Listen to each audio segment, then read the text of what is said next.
In response to fears of a chocolate shortage, farmers are looking to a high-yielding variety of cocoa tree, which was developed by Ecuadorian agronomist Homero Castro. So this was a bit strange, that we end a sentence and then we start a sentence with which was developed by Ecuadorian agronomist Homero Castro. Because this right by itself, this isn't a sentence. This isn't a sentence by itself. This feels like this which is referring, it's giving us more explanation of this high-yielding variety of cocoa tree.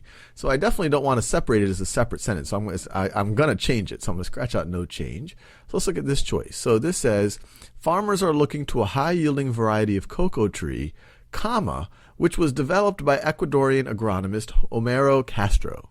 So this one feels quite good. I would use a comma and just go straight to the which. So this one looks right.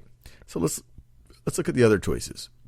Farmers are looking to a high-yielding variety of cocoa tree, and that tree was developed by Ecuadorian agronomist Homero Castro. Well, this is just unnecessarily wordy. We're using the word tree twice, so I don't like that one. And then this last choice is just like the second choice, but instead of a comma, we have a semicolon. And the reason why I like a comma more than a semicolon, I imagine, I view a semicolon as separating two clauses that can almost stand on themselves. And in fact, sometimes they can stand on themselves, but there's a semicolon to kind of show that they are related. While a comma is, for the most part, separating clauses that can't stand. The first one can stand on by themselves. In response to fears of a chocolate shortage, farmers are looking to a high-yielding variety of cocoa tree. That can stand by itself. But the second clause has trouble standing by itself. In fact, it can't stand as a sentence, which was developed by Ecuadorian agronomist Homero Castro. So I feel good about the comma right over here. And, no need to overcomplicate things if the simpler tool works.